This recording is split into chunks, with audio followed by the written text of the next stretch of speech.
ಮಾವಿನೆಲೆಯ ತೋರಣ ಏಕೆ ಕಟ್ಟಬೇಕೆಂದು ನಿಮಗೆ ಗೊತ್ತೇ?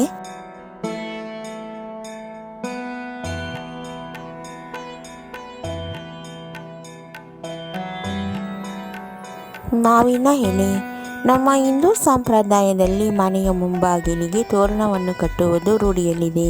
ಈ ತೋರಣವು ಮನೆಯ ಮಂಗಳಕರವಾಗಿದ್ದು ಹೆಚ್ಚಾಗಿ ವಿಶೇಷವಾದ ದಿನಗಳಲ್ಲಿ ಅಂದರೆ ಹಬ್ಬ ಹರಿದಿನಗಳಲ್ಲಿ, ಪೂಜೆ ನೆರವೇರಿಸುವ ಸಂದರ್ಭದಲ್ಲಿ, ಶುಭ ಕಾರ್ಯಗಳಲ್ಲಿ, ಹೋಮ ಹವನಗಳಲ್ಲಿ, ಪೂಜಾ ಕಾರ್ಯಕ್ರಮಗಳನ್ನು ಪ್ರಾರಂಭಿಸುವ ಮೊದಲಿಗೆ ಮನೆಯ ಮುಖ್ಯ ದ್ವಾರದಲ್ಲಿ ಮಾವಿನೆಲೆಯ ತೋರಣವನ್ನು ಕಟ್ಟಲಾಗುತ್ತದೆ. 1. ಮಾವಿನೆಲೆಯ ತೋರಣವನ್ನು ಕಟ್ಟುವುದು ಮನೆಗೆ ತುಂಬ ಶುಭಕರವೆಂದು ಭಾವಿಸಲಾಗುತ್ತದೆ. 2. ಮಾವಿನೆಲೆಯಿಂದ ತೋರಣವನ್ನು ಕಟ್ಟುವುದರಿಂದ ವ್ಯಾಪಾರ ವ್ಯವಹಾರಗಳು ವೃದ್ಧಿಸಿ ಸಮೃದ್ಧಿಯ ಲಾಭವನ್ನು ಪಡೆಯಬಹುದಾಗಿದೆ. 3. ಮಾವಿನೆಲೆಯ ತೋರಣವನ್ನು ಕಟ್ಟುವುದರಿಂದ ಯಾವುದೇ ಶುಭ ಕಾರ್ಯಗಳು ನಿರ್ವಿಘ್ನವಾಗಿ ಪೂರ್ಣಗೊಳ್ಳುತ್ತದೆ. 4. ಮಾವಿನ ಹಣ್ಣು ಹನುಮಂತನಿಗೆ ತುಂಬಾ ಇಷ್ಟಕರವಾದ ಹಣ್ಣಾಗಿದೆ. ಹಾಗಾಗಿ ಮಾವಿನ ಎಲೆ ಮತ್ತು ಮಾವಿನ ಹಣ್ಣು ಇರುವೆಡೆ ಹನುಮಂತನ ವಿಶೇಷ ಅನುಗ್ರಹವಿದ್ದೇ ಇರುತ್ತದೆ. 5. ಹನುಮಂತನ ಆಶೀರ್ವಾದವು ಮಾವಿನ ಎಲೆಗಳಲ್ಲಿ ಇರುವುದರಿಂದ ಮನೆಯ ದ್ವಾರಕ್ಕೆ ತೋರಣವನ್ನು ಕಟ್ಟುವುದರಿಂದ ಆ ಮನೆಗೆ ಹನುಮಂತನ ರಕ್ಷಣೆಯು ಲಭಿಸುತ್ತದೆ. 6. ಯಾವ ಸ್ಥಳದಲ್ಲಿ ಹನುಮಂತನ ಪ್ರಭಾವ ಇರುತ್ತದೆಯೋ ಆ ಸ್ಥಳದಲ್ಲಿ ನಕಾರಾತ್ಮಕ ಶಕ್ತಿಗಳ ಪ್ರಭಾವವು ನಿಷ್ಕ್ರಿಯಗೊಳ್ಳುತ್ತವೆ ಮತ್ತು ಅವುಗಳನ್ನು ನಮ್ಮಿಂದ ದೂಡಲ್ಪಡುತ್ತವೆ.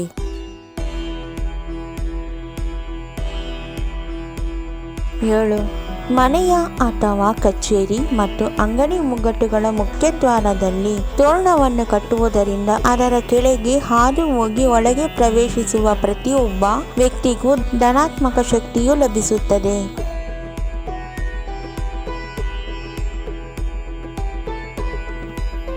8. ಮಾವಿನೆಲೆಯ ತೋರಣವನ್ನು ಕಟ್ಟುವುದರಿಂದ ದುಷ್ಟಶಕ್ತಿಗಳು ಮತ್ತು ನಕಾರಾತ್ಮಕ ಶಕ್ತಿಗಳಿಂದ ಯಾವುದೇ ರೀತಿಯ ಕೇಡಿಗೆ ಒಳಗಾಗದೆ ಕೈಗೊಂಡ ಕೆಲಸ ಕಾರ್ಯಗಳಿಗೆ ಯಾವುದೇ ರೀತಿಯ ಅಡ್ಡಿ ಆತಂಕಗಳು ಕಾಡುವುದಿಲ್ಲವೆಂಬ ನಂಬಿಕೆ ಇದೆ.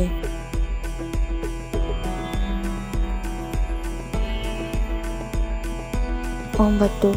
ನಮ್ಮ ಧಾರ್ಮಿಕ ಸಂಸ್ಕೃತಿಯ ಪ್ರಕಾರ ಮಾವಿನ ಹಣ್ಣು ದೇವರ ನೈವೇದ್ಯದಲ್ಲಿ ಮತ್ತು ಮಾವಿನ ಎಲೆಗಳು ತೋರಣ ಮತ್ತು ಕಳಸದಲ್ಲಿ ಹಾಗೂ ಮಾವಿನ ಚಕ್ಕೆಗಳನ್ನು ಹೋಮಗಳ ಸಮಿತಿಗಳಾಗಿ ಪ್ರತಿಯೊಂದು ಶುಭ ಕಾರ್ಯಗಳಲ್ಲಿ ಉಪಯೋಗಿಸಲಾಗುತ್ತದೆ.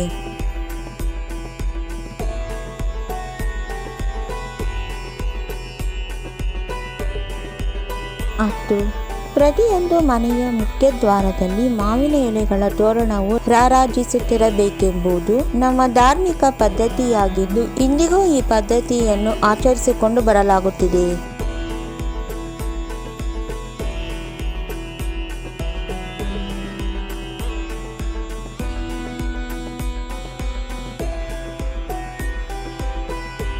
ನಮ್ಮ ವಿಡಿಯೋ ನೋಡಿದ್ದಕ್ಕಾಗಿ ತುಂಬ ಧನ್ಯವಾದಗಳು ಸ್ನೇಹಿತರೆ.